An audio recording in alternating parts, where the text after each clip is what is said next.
ये प्रोग्राम जिस धरती पे हो रहा है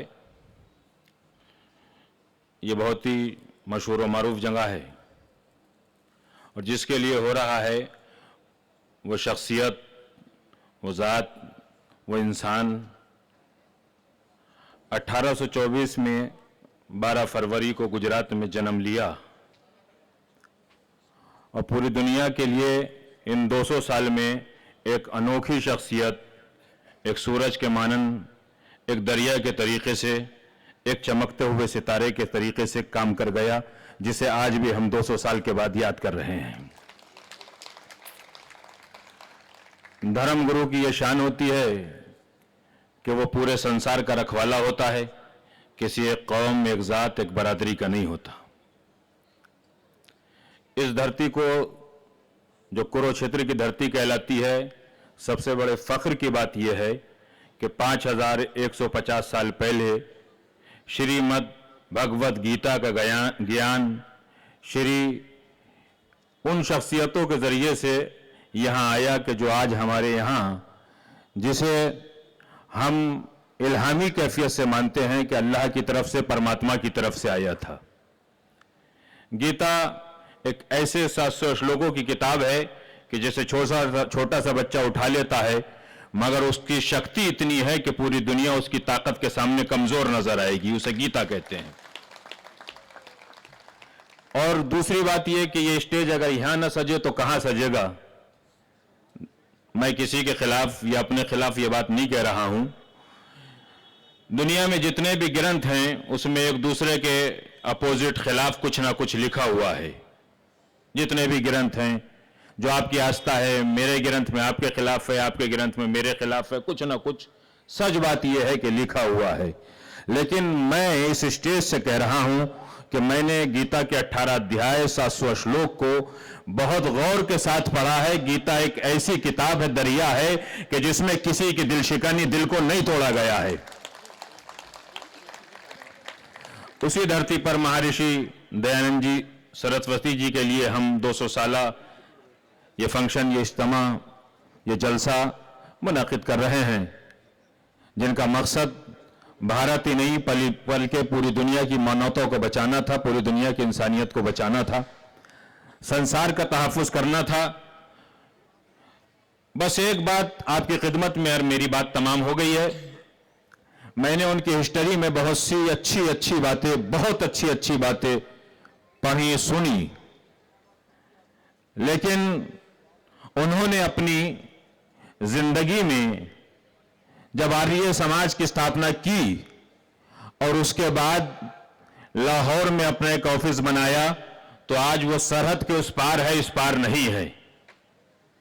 जिसे एक जमाना गुजर गया है कि वो सरहद के उस पार है, इस पार नहीं है।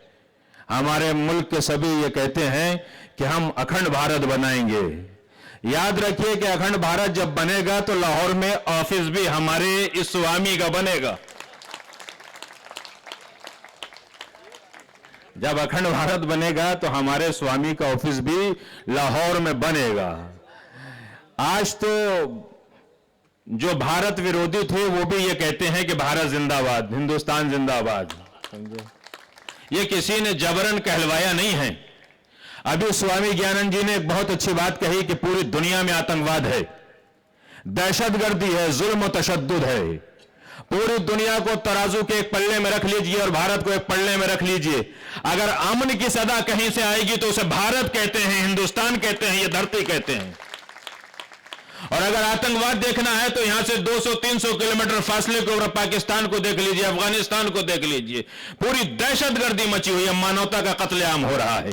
तो हम जिस धरती पे आज जमा हुए हैं, यहां से बहुत सब मिलके हृदय के साथ, गहराइयों के साथ, दिल के साथ, दिल की गहराइयों के साथ कुरुक्षेत्र की धरती से गीता को अपने दिल में बसाने के बाद एक ऐसा नारा लगाएंगे कि दुनिया के दहशतगर्दों को मालूम हो जाए कि बाबा रामदेव जी की अध्यक्षता में और स्वामी महर्षि दयानंद जी सरस्वती की याद में एक ऐसा जलसा हुआ है कि अब पूरी दुनिया में अगर विश्व गुरु बनेगा तो वो हमारा भारत बनेगा, कोई दूसरा देश नहीं बन सकता है।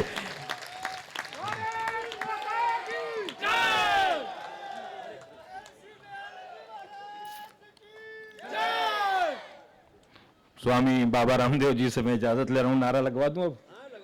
इजाजत है आपकी? 1.5 घंटा हो गया है आपको प्रोग्राम में बैठे हुए। आप तालियां बजाते हैं, तालियां देते हैं, नारे लगाते हैं, जयकारे लगाते हैं, लेकिन मेरे हिसाब का जयकारा नहीं लगाया है। मुट्ठियों को बांध के दोनों हाथों को उठा के हृदय की गहराइयों से ऐसा नारा लगाइएगा जयकारा कि ये आवाज मीडिया के जरिए से नहीं बल्कि आपकी जबान से निकली हुई आवाज खुद ब खुद पाकिस्तान तक पहुंच जाए और पाकिस्तान में आतंकवादियों के दिल दहल जाएं। इतने जोर से आवाज लगाइएगा। क्यों? इसलिए कि लोग एतराज मेरे ऊपर करते हैं। स्वामी जी आपके सामने फिर एक बात कह रहा हूं कि भारत माता की जय का नारा लगाना नहीं चाहिए, नहीं चाहिए। भारत का खाओ, भारत माता की जय न कहो। भारत माता का खाओ, भारत माता की जय न कहो। हमारे चौथे खलीफा हैं हजरत अली। चौथे खलीफा हैं हजरत अली। एक खलीफा को छोड़ दो 3 खलीफा रह जाएंगे। खिलाफत की जो मंजिलें 4 हैं वो कम हो जाएंगी। 700 श्लोकों में से 100 को छोड़ दो, गीता पूरी नहीं होगी। 4 खलीफाओं में से एक को छोड़ दोगे तो ईमान पूरा नहीं होगा। चौथे खलीफा को हमारे प्रॉफिट मोहम्मद ने एक लक़ब दिया, एक नाम दिया है, अबू तुराब। अबू अरबी में बाप को कहते हैं, तुराब अरबी में मिट्टी को कहते हैं, धरती को कहते हैं, मिट्टी का बाप। चौथे खलीफा का क्या नाम है? मिट्टी का बाप। जब हमारा चौथा खलीफा मिट्टी का बाप हो सकता है और हम उसको मानते हैं, उसकी औलाद में से हैं, तो क्या धरती मिट्टी हमारी मां नहीं हो सकती है? अगर दिल साफ है तो दोनों हाथों को उठा के इस मां का नारा लगाओ, इसलिए कि हम हर उसको मां मानते हैं कि जो हमें कुछ देती है, तो ये सब कुछ देती है। इसके लिए हाथों को उठा के नारा लगाना और मेरी गुफ्तगू तमाम है, भारत माता की। और जोर से सब स्वामी संसारे, कोई इससे बड़ा नहीं है। हम तो इसके बच्चों से भी बच्चों से छोटे हैं। भारत माता की, भारत माता की, महर्षि दयानंद सरस्वती जी की जिंदाबाद। आप हमेशा कामयाब रहें, जिंदा रहें, भारत विश्व गुरु बने। खुदा हाफिज, नमस्कार, आदाब।